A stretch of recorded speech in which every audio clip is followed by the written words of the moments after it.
endless skies. Oh, I'm living that nomad life, city to city, feeling alive. From mountain tops to ocean drives, unchained I thrive, I thrive. Thank you so much for joining us here on Nomads 50 Plus. My name is Chris Kalaboukis, and once again, we're coming at you live from deep in the heart of Silicon Valley, California. And it's my mission to interview 1,000 people who are either digital nomads or are in the middle of a midlife recalibration, or are talking all about midlife recalibration. And today we have a special guest. Why don't you introduce yourself and tell us a little bit about your story? Okay, this is my very first live, so I hope I don't screw it up. Oh, it's okay. Authenticity is key Oh on yeah, Substack, right? I'm very direct. Well, I was born in Austria, and we immigrated to South Africa when I was 7. Mm-hmm. And I basically grew up there. And then I moved to the US in 2002. Oh, so it's not too long ago. Well, it's 24 years now. And when I think about how long ago 2008 was, I just keep thinking that 2008, that was just like not that long ago, right? But it's like almost 20 years. I can't believe it. Crazy. It's crazy. Yeah. So yeah, I've been here since 2002. And in South Africa, in my first career, I was a goldsmith and a jeweler. Wow, that sounds really cool. And I had my own, I worked with tools every day, 26 years. Nice. You must have had really good vision, right? And you had those little eyeglass things that you were looking No, through. actually not. I just had readers because I'm naturally farsighted. So my eyes were pretty good, but after 26 years, that's why I actually decided to move, because I couldn't, it had taken its toll on my eyesight. Well, that's fascinating. How did you get into that? It seems like something that not a lot of people can do. No, well, being Austrian, we were always more into trades and entrepreneurship. And in Austria, and sort of in South Africa too, you don't just go to college. You only go to university if you're going to do something that requires it. But if you're going a different route, like trades, then you never go to college. You don't waste time. Oh, so you do straight to apprenticeships? Straight to apprenticeship. I started at 16 because I managed to skip 2 years of school. Oh. One was pure luck, and the other one was, that's another story. Anyway, so I started at 16, and I finished my apprenticeship at 4 years later at 20. And my dad suggested it because he had Austrian friends, also from Vienna, like us. And the wife was the goldsmith, and the husband and wife were going to start their own jewelry business. Wow. And it was the year that I was finishing high school, my last year in school. And my dad thought, you're creative. Why don't you go and see if you like that? So I checked it out, and it looked such fun, like playing. It does look cool from the outside. That's very cool. All handmade, no casting. Everything was handmade. You roll the gold, and you hammer it, and you file it. Wow, and you get to work with gold. I mean, it's such a cool substance. All my jewelry that I worked with was gold and diamonds. Nice. And so, and what was great about learning with these people is I was their first employee, and I worked in close proximity with them. So I also learned, I basically had an apprenticeship in how to build your own business, a small business. So by the time I started mine at 23, I had no fear. I felt so equipped already. That's amazing. I've said for a long time that we should bring that model back for like many jobs, and not just the jobs like that. There's no substitute for real life experience on what you're going to do. Yeah. I mean, think about it. If you go to college and go and get a business degree, you don't have hands-on experience. Oh yeah, nothing, literally nothing when you get out. So you wasted 4 years or whatever, and then. But with me, because I worked with them and they let me work with the customers and I saw everything, I basically got an apprenticeship in business as well. Nice. So you were an entrepreneur when you were 23. Yeah, started my own business. I was a born entrepreneur. Already from Nice, teenage years, I knew I wanted my own business. nice, nice. And so that's what you went into. You went into the business, a jewelry business. Yeah, and I did it with my husband first. I got married at 21 to a very handsome extrovert. Mm. I had no clue. Perfect salesperson. I know, right? Right? Because that's what you want. It's like you want, if you're like the back room person, like creating all the beautiful stuff, you need somebody out there to pitch it, right? Exactly. It suited me because then I could potter around in the workshop, and I had apprentices. I always had young women. I always hired young women to become apprentices. I don't know why. I just have this thing to help women. Hmm. And so I also taught them how to understand business while they did their apprenticeship. So you mentored them. You were mentored, and now you were mentoring them. That's great. That's great. Yes. I love it. But then I got divorced, Hmm. and it was a terrible divorce. And Oh no. spitefully, my husband locked me out of the store. I actually Oh, lost geez. everything for 6 months. Oh, that's terrible. It was closed. No mortgage was being paid. No lease.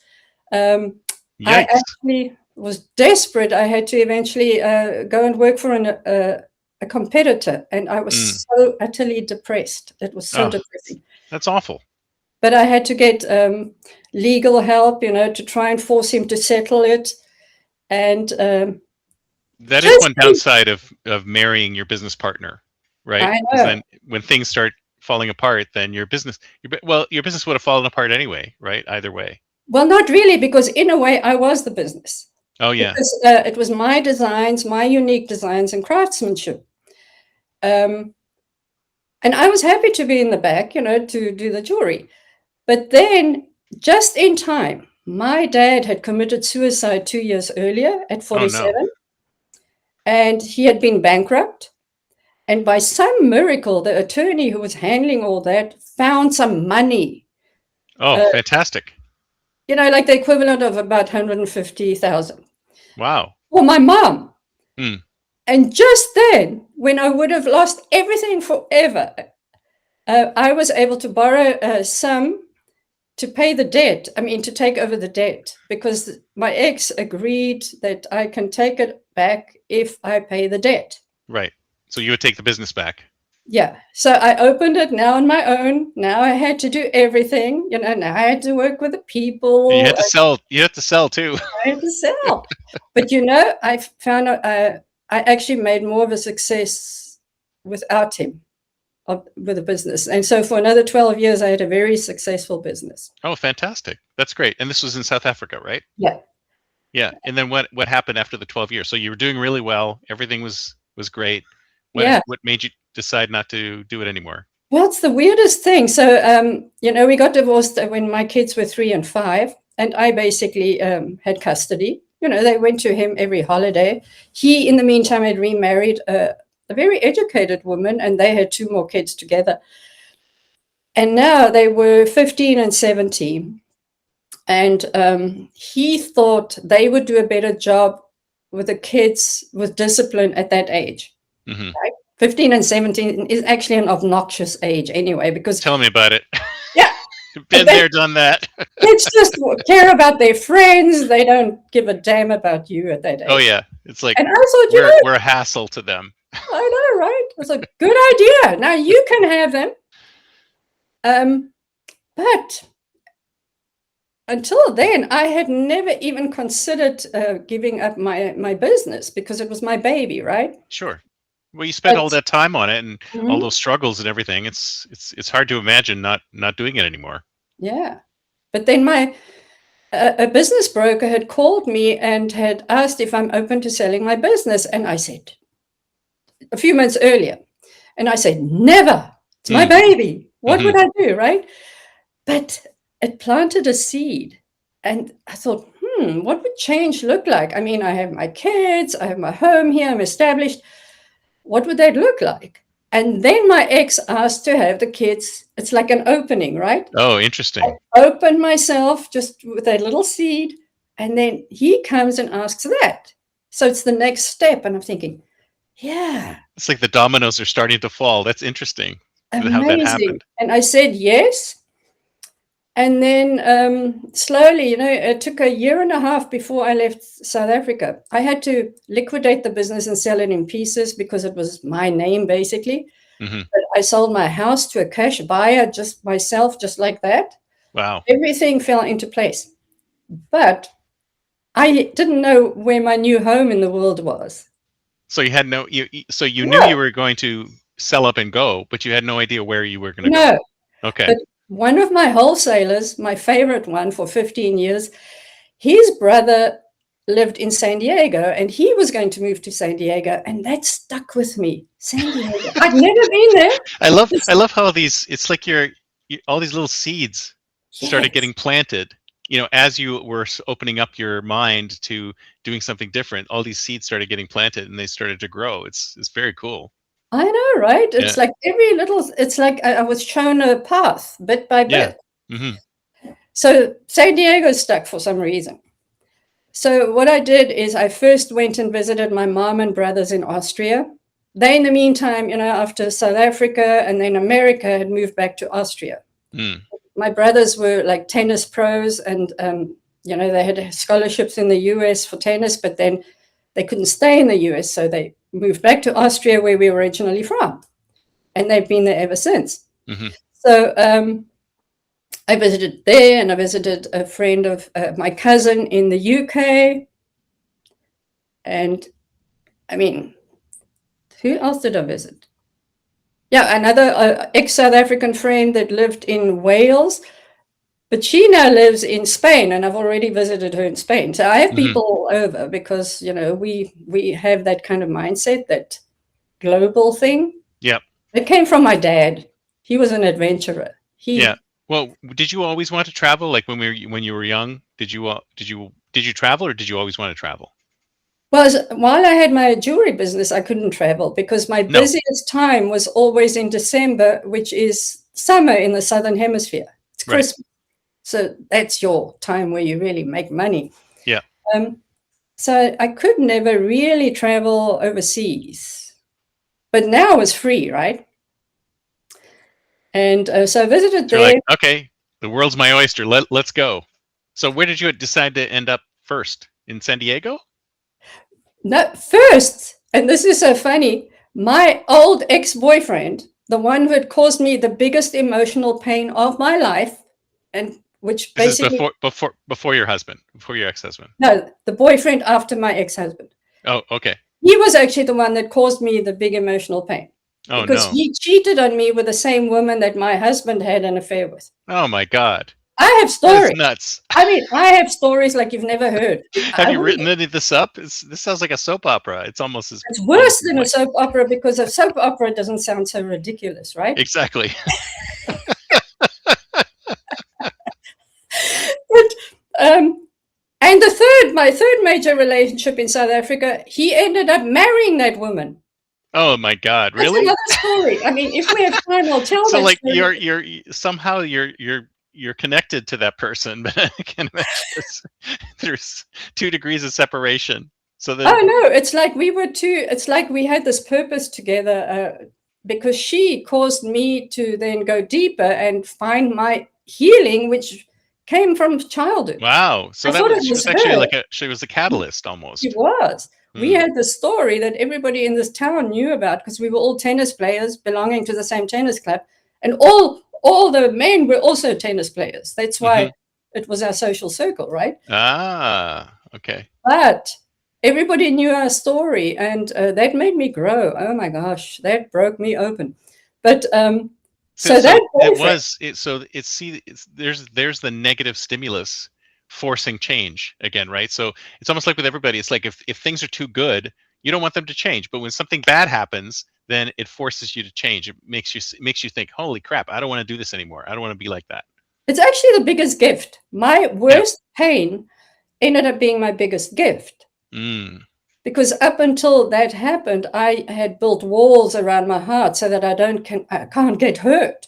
And then I get hurt like this, and I can't get the walls back up, and now I need answers, and I'm Oh yeah. searching, and right.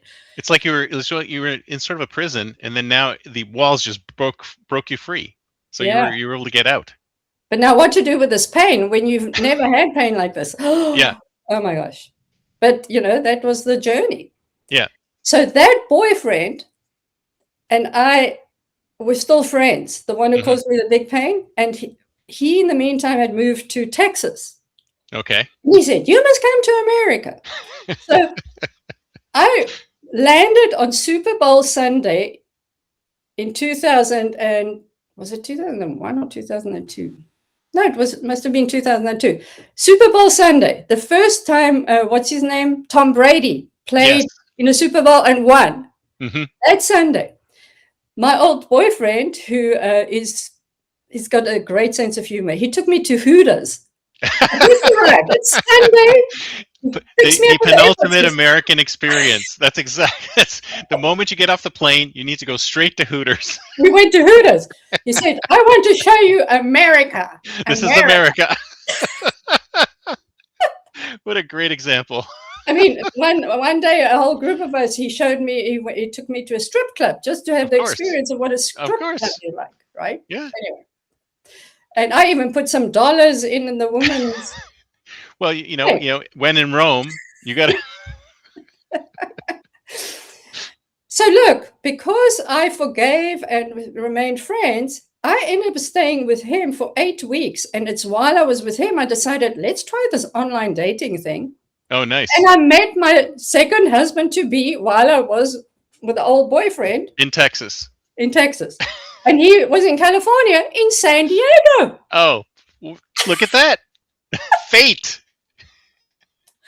Fate is making it happen. I love it.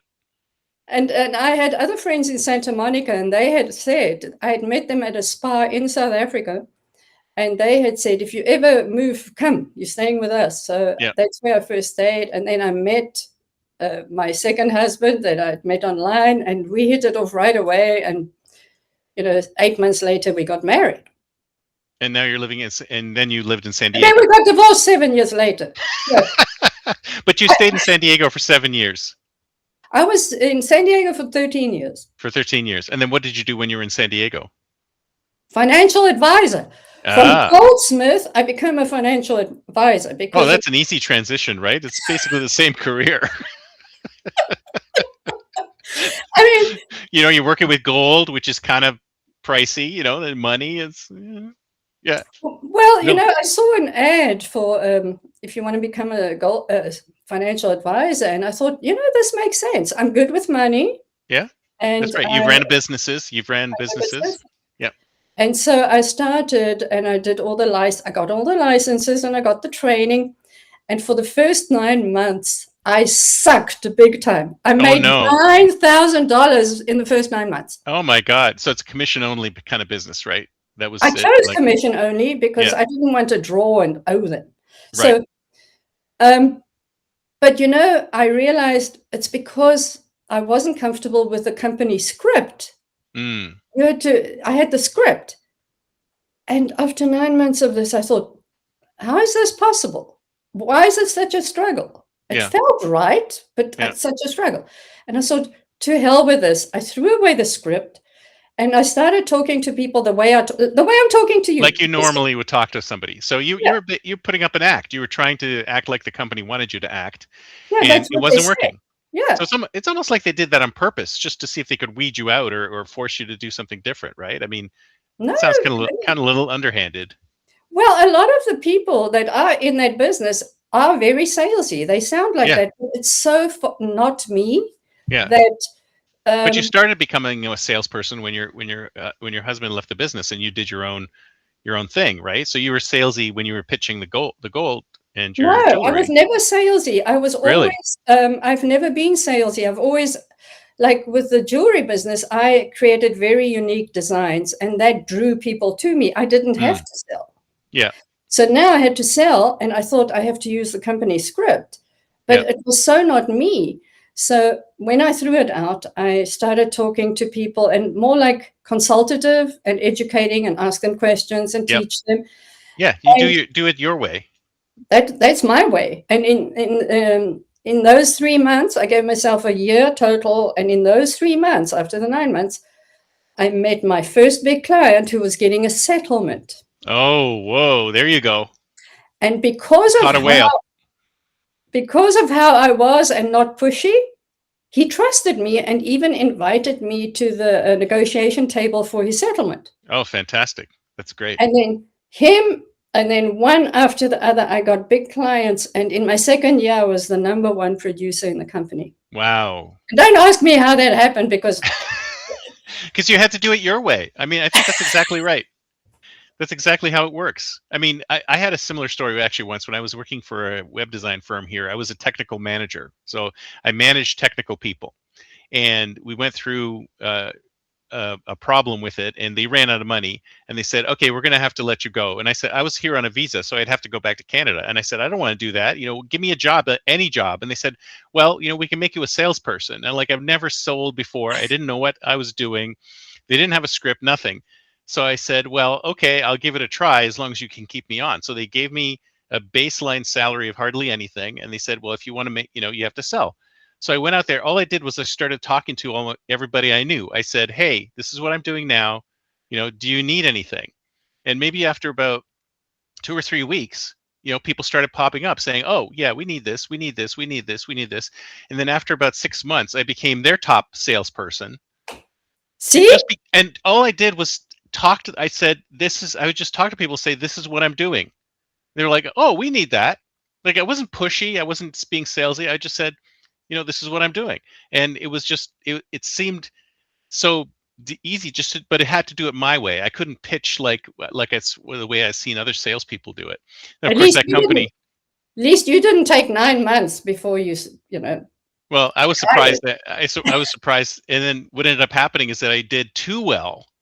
Oh. And they said, oh, we're paying this guy too much. And they let me go. Oh my gosh. Really?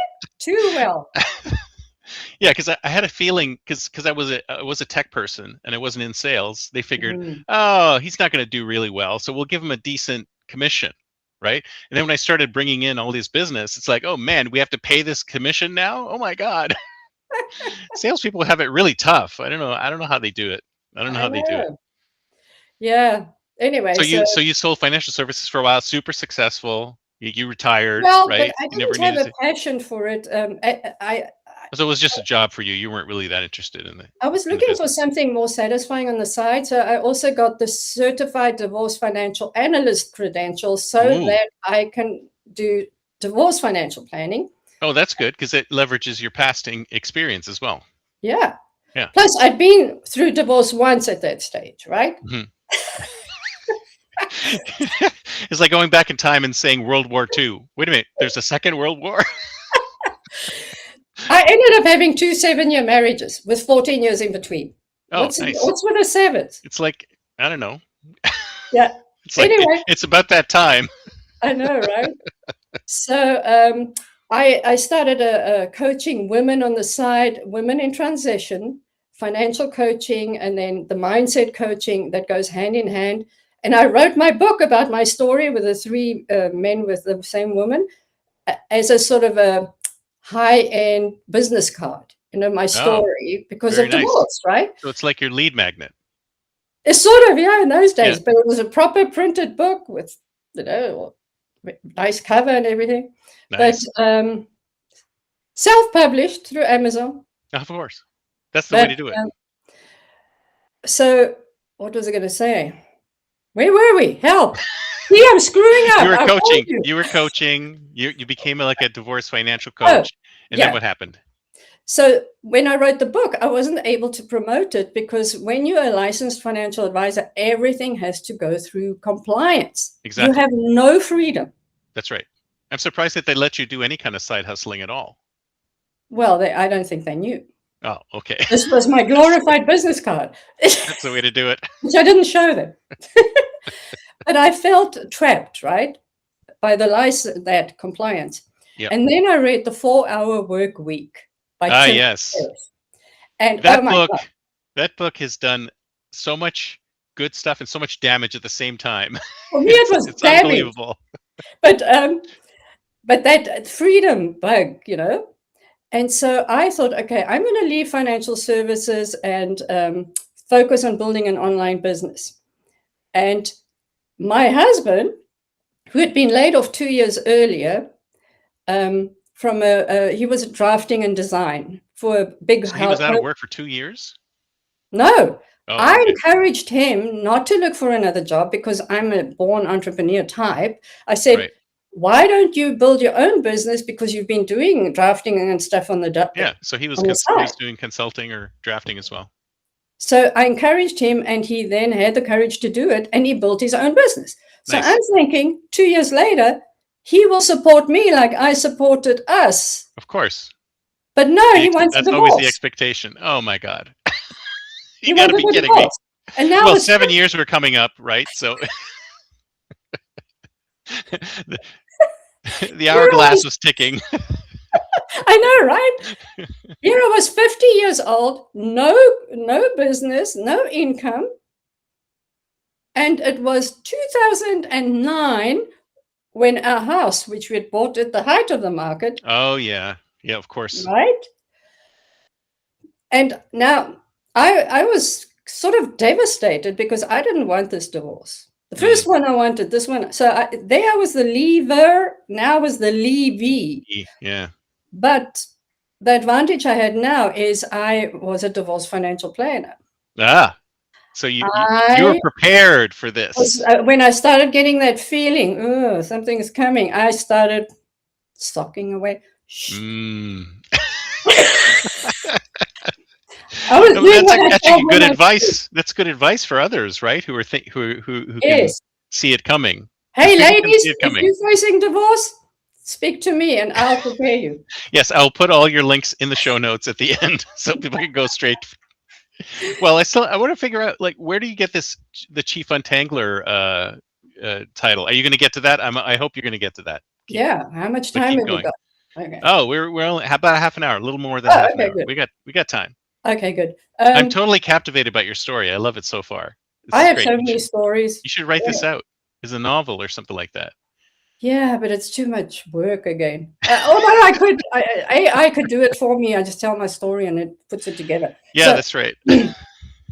So now, what I didn't realize, my husband wanted the divorce because he wanted to be free to pursue another woman that he'd fallen for. And you'll never guess who the woman was. Oh my God, not that same one. No, the ex-wife of my big client who made my career. Oh, you got to be kidding. What the heck? My life is... You got this invisible spider web of connections to all these people. All these men and women. But here's the interesting thing. He didn't want to cheat. He's not the cheating type. So I only discovered once we'd separated that he was pursuing her, and it came out, and right. He never got her. She was only ever interested in him as a friend. Oh. So all this, but I'm the type of person that when I'm faced with something, and then and once the reality sets in, and I'm pretty decisive. Mm-hmm. And after we talked about getting divorced. And by the way, he was one of these people that always rated everything like a movie, A+, A-, blah. He rated our marriage A-. A-. So I said, well, then, of course, we have to get divorced. I have a good sense of humor. But that's a passing grade, I think. I know. A lot of people would love to have an A- marriage. But it was too harmonious for him. He wanted that. Wait a minute. Too harmonious. He wanted like tension between you. That's he wanted that excitement, and he never got it, but how could you walk away from a marriage that's too harmonious? That's nuts. I can't imagine that. Well, he had doubts, but the 3 days, I thought about it, and 3 days after our talk, I started looking at him differently. It's funny how you see someone a certain way, and then now something changes, and then you start looking at that person in a different way. Yeah. And I thought, yeah, maybe it would be exciting to get out of this and have a new life. Yeah. Yeah. And so 3 days later, I said, you know, I think you're right. I think you're right. And he said, oh, I was afraid you're going to say that because I'm still not sure. And then I ended up coaching him. Don't worry, it will be fine.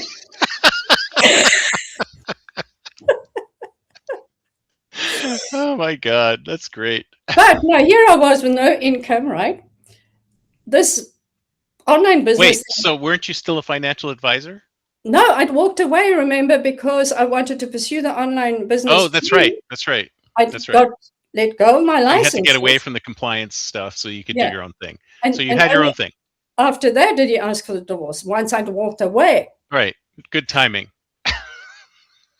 2009. You could have said something a little bit earlier, so I would have been able to continue working, but it's okay. Exactly. It is what it is.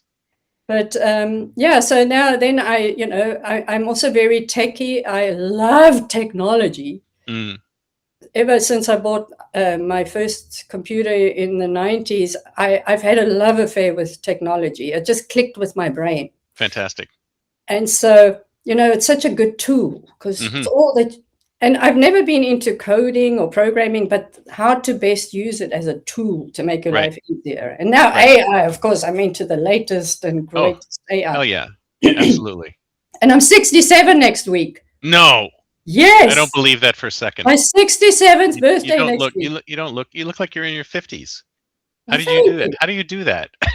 My mom looked, must be the genes. My mom looked very good for, yeah, must be her genes. So you're out. You had no income. Yeah, I had savings. I did have savings. Okay. But do you know I made those savings last for 10 years, basically? Wow. So that's amazing. That's all. I think I became very frugal. You know, so this online thing didn't work for me. I still lived in San Diego when Frank Kern, Russell Brunson, all of the boys were having events in San Diego. And I went to them all. It was fabulous. Like Frank Kern's last live event was at the Hard Rock Hotel when he still had his long hair, his final event. I was there. It was fun. But then nothing really worked. And so my daughter, who what were you pitching online at the time? And this is in 2010 or 2011 or something like that? You know what my problem is? What? Believe it or not, I'm actually pretty private, even though I'm so in real life, I'm very transparent. But putting myself online, it's like something happens to me and I feel I can't be normal, like natural. You've got to put a persona up. Yeah, and it drives me crazy. That was my problem. That held me back. Yeah. I hated being on video. I'm enjoying this because we are interacting, but just me talking to a camera, it's like, yeah. I don't know how to be myself. So I'm not going to be seeing a whole bunch of educational videos from you on YouTube. No, just talking to the camera. Unless I'm interacting with someone. I tried, but I hate it. Yeah, but interesting. Although I need to get over myself, really. Right? At 67, it's time. It's easy. Get over yourself. You just start talking to, you just imagine there's somebody there. In fact, I've heard somebody actually do that as a trick for people who have a problem with it. They actually take a picture of somebody and they put it behind the camera. So you can look as if you're talking to a person. I should take a screenshot of you and just put you right there. Oh, please, not me. You got better looking candidates out there. I'm sure you could pick anything or do some AI person. No, but it's because we're comfortable. It's comfortable. Oh, you're easy to talk to. Well, sure. See? Yeah. Sure. Whatever works. My daughter also had moved to the States when she was 21. She, had stayed with her dad, same as my son. And then she left South Africa and stayed in Europe for a while in England. And she wanted to come to the States, but she said, Mom, you can't drink there until you're 21. I'm not coming until I'm 21. Good reason. Good reason. So she waited. She came when she was 21. Yeah, good. Also to San Diego. And then she met her husband, who is from here, where I live now, Knoxville, Tennessee. Knoxville, Tennessee. How did you end up in Knoxville, Tennessee? Well, because of the damn kids. Well, plus it's expensive to live in San Diego. Did you have a house there? Yeah, but that Yeah. house, that it stifled me. Yeah. We had such a high mortgage when we were going through the And this was divorce. before 2008 when everything went to the crapper. Yeah. Yeah. Well, in 2009, when we split, we had to sell the house. Yeah. And you lost money on it, I'm assuming, Yes. because, yeah. Yes. So in the meantime, my daughter and her Knoxvillian guy in California, they got married, and then they decided to move to Oregon. And I thought, okay, let's check out Oregon. And I liked Ashland. Hmm. And then I decided to stay there, and I got a roommate. We had a great time, and I started a tech business in Ashland. Ooh, nice. So what were you Helping doing? Like all tech these, support? yeah, well, helping all these people, they were so not tech savvy over there. Mm, And the seniors and the junior seniors, I mean, I was 55, so many of my clients were younger than me, but, yeah.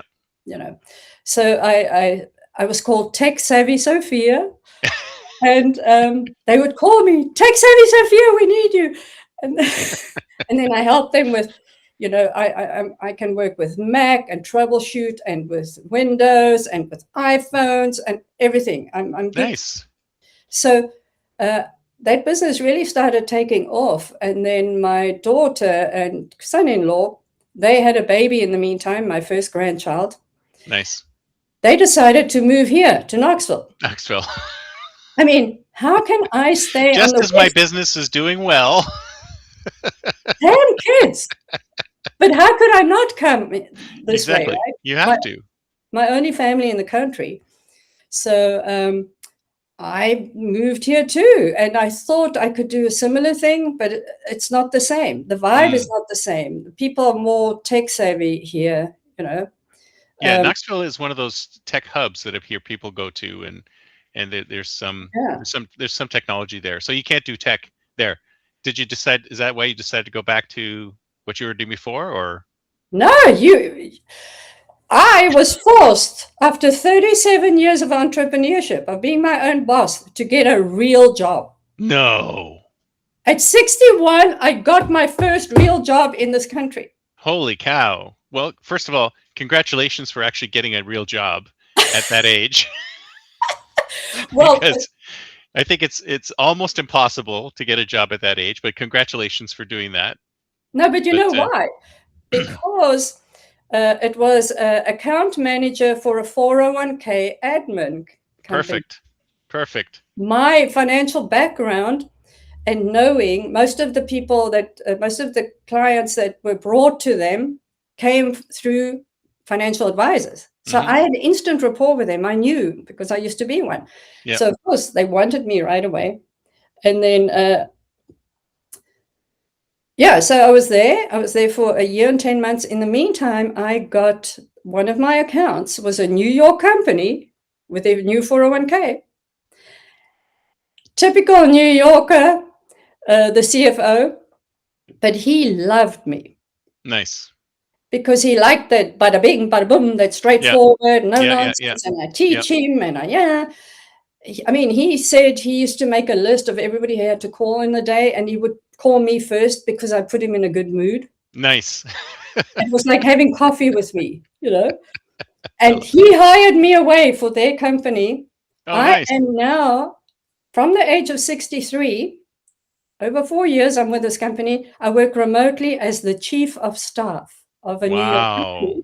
Fantastic. Congratulations. That is awesome. At 63. So I want to tell anybody watching here, it's never too late. It's how you take what you already know and put it together, and then how you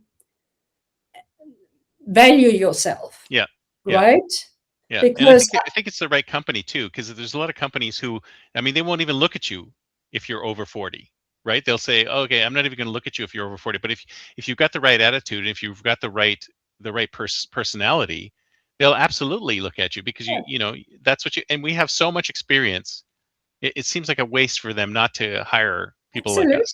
Yeah. In fact, the CFO who hired me away said, it's because I'm so seasoned that he wanted me because I know how to work with people. And then he didn't even think I was as tech savvy as I am. It wasn't even for that, and he's discovered it ever since. Yeah. But so it's the very thing of being seasoned that actually makes me valuable to them. Yeah. And if you think about it, I mean, it's kind of topsy-turvy. They want to hire people who are young and inexperienced, but we've already done almost everything, right? So if you give us a job, we can do it, right? Because we've probably done it in the past in some fashion, whereas everybody else needs to learn and go through that process. So I mean, when they keep talking about this in job descriptions, they say, oh, we need somebody who can hit the ground running. It's like, if anyone can hit the ground running, it's us, right? I mean, sure, our knees might creak or whatever. Luckily, you don't need to run. You can just. Yeah, exactly. You're not running anymore. It's just fingers. I know, right? But yeah, I mean, if anyone can hit the ground running, it's us. You know, not the younger people. So. And I mean, my CFO, I've become his work wife and his confidant. Oh, nice. And he says, as long as I have a job, you have a job. And you know, sometimes I'll say, you know, we should maybe make this 401k added to our payroll company. And he said, why? You're handling it so well. I said, because I'm not going to be here forever. He said, you're not going anywhere. You're going to stay here. You are going to be here forever. And he's 7 years younger than me. Wow. That's great. I'm the oldest in the company and the most tech savvy, which is weird, right? I love it. So you're doing this gig, but you're also doing your untangling. So tell me about the untangling. Yeah. So in my job, 9 to 5, I'm chief of staff. Mm-hmm. And what I discovered, one of my old clients from the tech side from Oregon needed help with financial coaching for her and her daughter, and the daughter who's majorly in debt. Mm. And she knew about my background. Plus, she still works. My roommate, who's a bookkeeper, still does the books. Her husband's actually famous. It's quite interesting, but I won't say who it is. But so she hired me for financial coaching. And I realized as soon as I started that both the mother and daughter need coaching because I have to untangle them. Mm. And they are so intertwined, and the mother has actually caused the daughter to be, in her own words, she's crippled her because she always helped her out financially. So I've been coaching the mother to stop, you know, and then the daughter, I've put a plan in place for debt. That's the practical side, but also the mental side. Mm.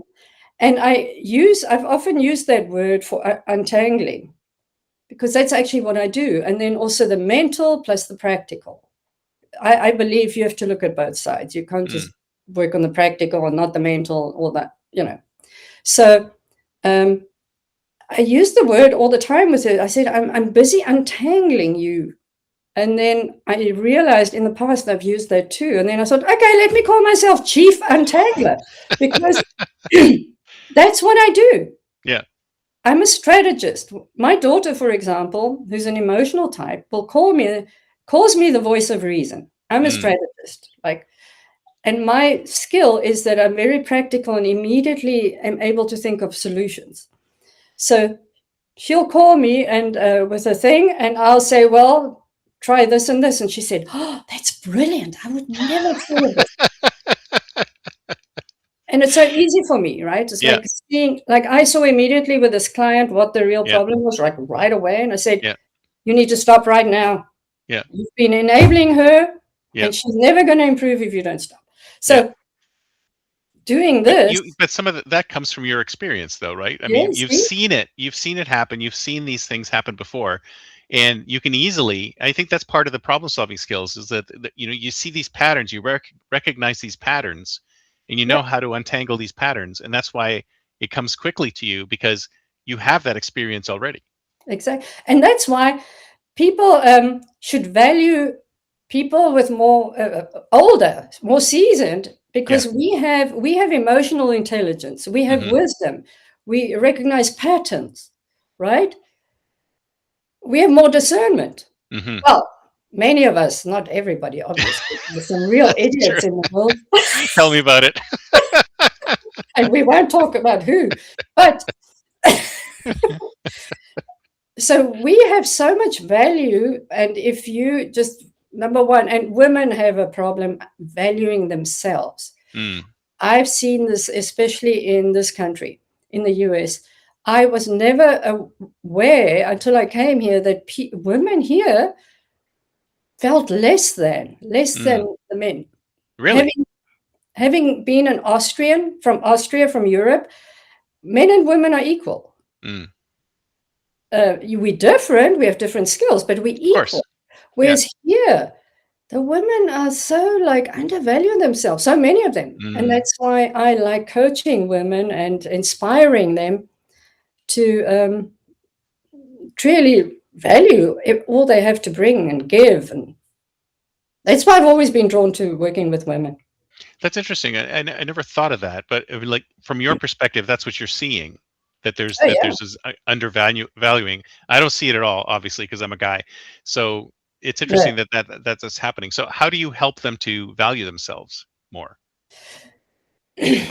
Well, sorry, I've got a frog in my throat.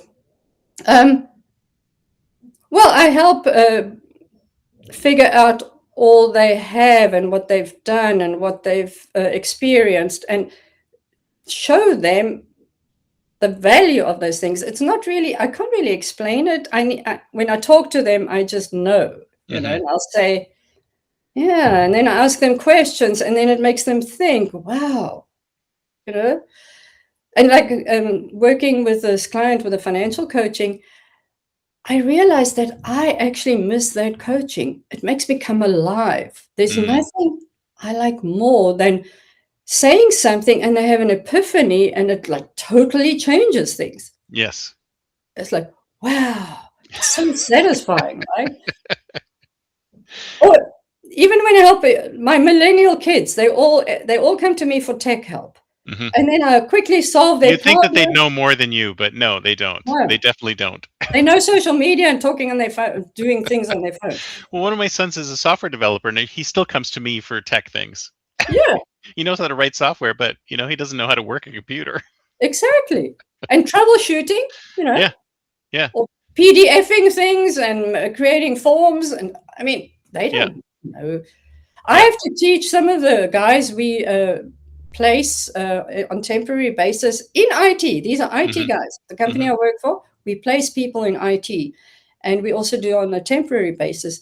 I have to tell them, use your notes app to scan your document. Don't take a picture. Use your notes app on your iPhone. I mean, I have to educate them with things like that. And then IT. Yeah. Coders and things. I know. Right? I often wonder. It's like there's lots of younger people who are like, "You should know this." I mean, it's part and parcel of being around in this day and age, but they still can't figure. And I think it's part of the, you know, we have this open-mindedness when it comes to learning, right? Like if somebody were to give you a task that you didn't know how to do, the first thing I would do is try to figure it out. Like I would go off on my own and I would try to learn what to do, and I would try to figure it out, and I would, you know, get myself up to speed on that task. And I think nowadays a lot of people are like, can't do it. They just completely shut their minds off, and they're not interested in even learning about it. But I'm always interested in learning something new. I think if you are a perpetual learner, it will keep you young. I think that's the secret, because I cannot not learn new things. And I think that's why I'm still sharp, you know, even at 67 years old. I mean, crikey, that's like ancient. When did that happen? What the hell? But I don't feel it, and I'm still learning new things all the time.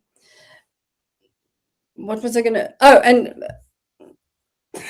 you were saying something. Oh, I was going to say my entrepreneurial mindset and background is actually what helps me in this job.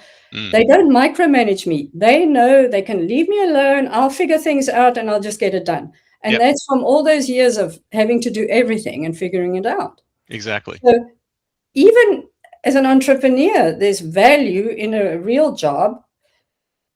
And I've managed to engineer a lot of free time for myself Well, because of that's the systems I've put in place and that. So I can now be on Substack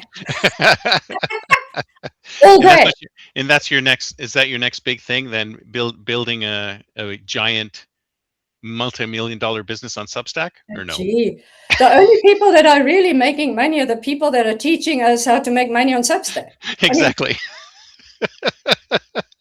because, Like they're everywhere already else. an audience right away, because everyone that joins Substack wants to learn how to grow Substack. So we're going to Yep. pay these people. Yeah. But us going the slower route with, deeper stuff, hmm the thing underneath the thing and all that. Well, that's where all the interesting stuff is. I mean, all of that other stuff, it's the same stuff regurgitated over and over and over again. I mean, you go back to, how to make friends and influence people, the really, really old motivational books. It's all the same stuff, just repeated over and over again. Especially people like us, we've been around. It's like we see so many things come around again and again and I again. know, It's like, right? okay, not this again. And people are fascinated. They're like, oh, this. And we're like, okay, this came around like 4 times already in my lifetime. It's like, how can you be fascinated by something that's like the same thing, just regurgitated? And they keep trying to bring things back and say, oh, this is new, but it's the same thing. So I mean, it's not that we're jaded. It's just that we've seen it, we understand it, and it's like, how is it going to work now? It's not going to. If it didn't work then, maybe it worked then. And that's the other thing I like to say is that when things work, it's because there was a confluence of things happening at the same time. It was right person, right time, right place, right everything. And those things, like, for example, the 4-hour work week, you probably couldn't write that book again today because No. none of that stuff applies anymore. So even if you went to the library and borrowed it and read it, you'd probably think to yourself, I can't, all of this stuff has already been done. Like, I Yep. can't do this again. So if he were going to write a sequel, it would have to be a completely different book for a completely different time. So all of these things only work in the time that they're in. So every time you regurgitate them, you're not really getting any value out of it because it's not designed for the time. Yeah, I know, Yeah. right? Yeah, they'd have to do a completely different new thing now. Yeah, it'll be the What I'm 2-hour work trying to week. do on Substack, yeah, the 2-hour. What I'm trying to do on the Substack is practice showing who I really am. Because in real life, I'm a fun person, I'm irreverent, and people usually hire me on the spot because they can sense that I know my stuff, that I'm trustworthy, right? Yeah. But online, I haven't been able to bring that across. But then Substack is a platform where I'm now practicing that. I want to really put who I really am out there and practice that. I love it. And you need to do more videos then. You need to do more lives. Well, this is my first live, and how am I doing? How am I doing, people that are watching? You're doing great.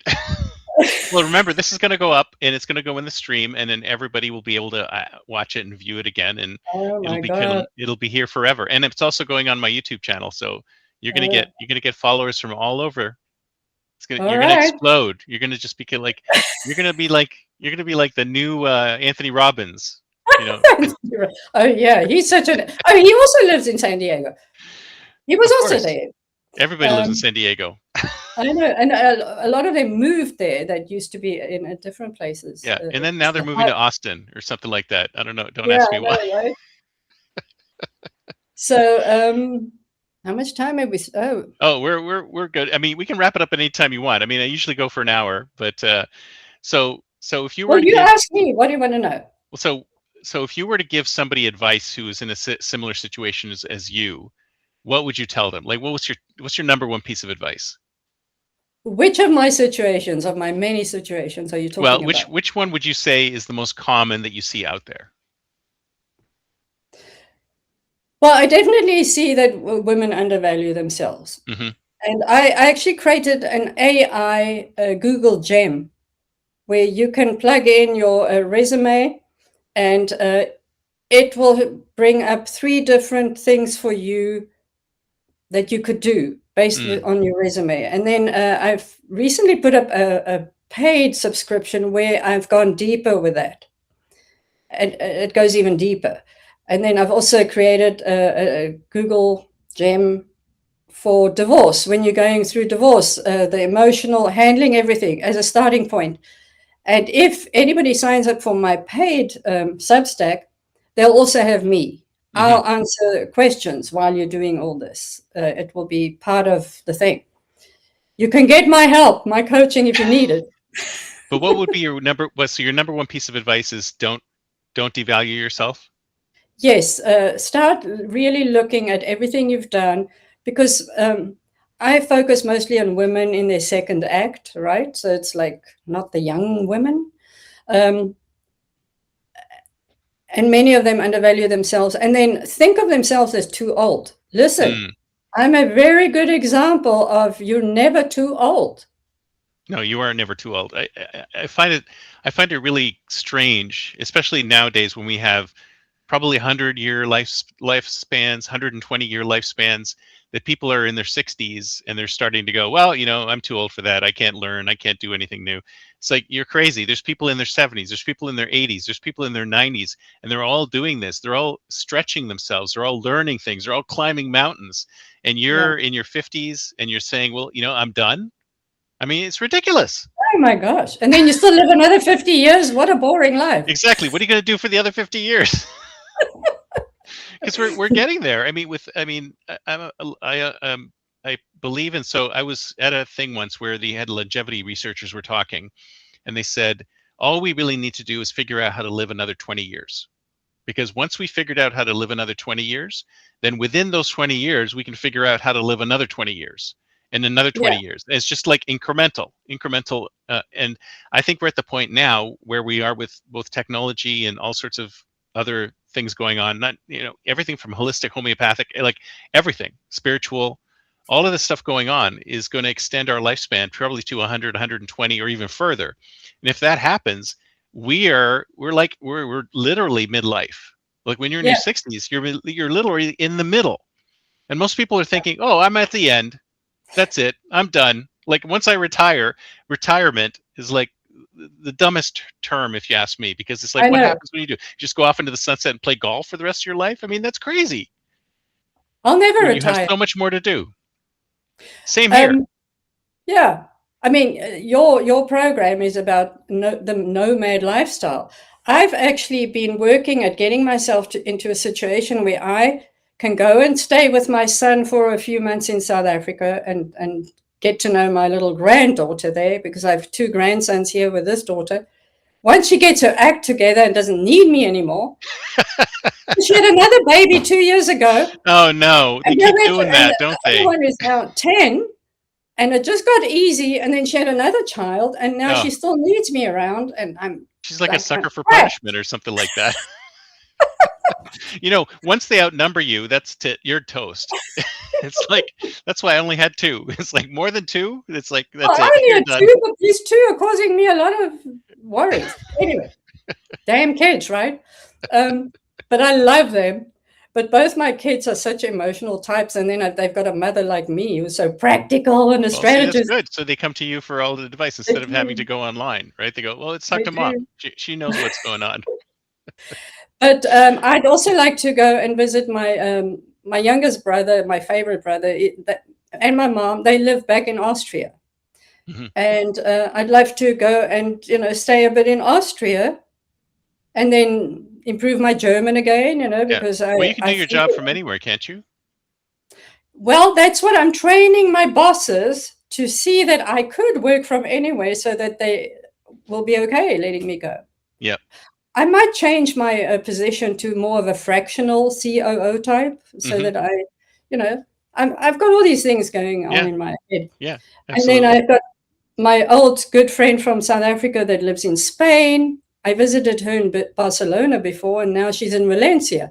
I could go and stay there, wherever there's people. And I've got my cousins in Australia, Gold Coast, Australia. So, beautiful.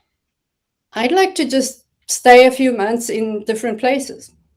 And you can do that. You can absolutely do that right now. Yeah. Beautiful. So that could be my nomadic lifestyle. Well, and who knows? Maybe you'll end up in other places too, not necessarily where you have family. Very cool. So if someone wants to get in touch with you, what's the best way? Well, let them just get in touch with me through Substack. I do have a link. Yeah, there's a link to my website. There's a link to my LinkedIn. If you want to see my background, come and connect on LinkedIn. Not that I'm doing much there, but I want to build this. I'm no longer really interested in my Facebook, and I closed my Instagram business account. I'm going to just focus on Substack for now.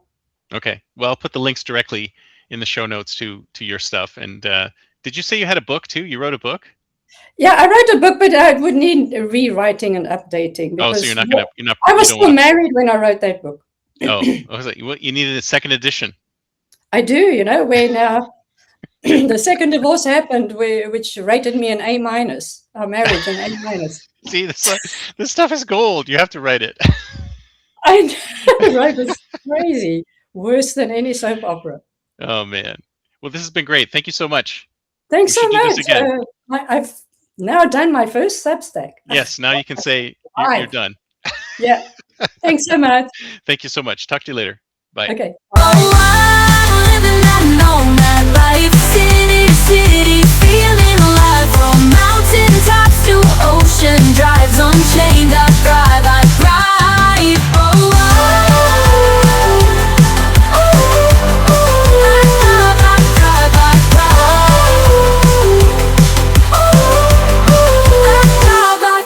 I thrive.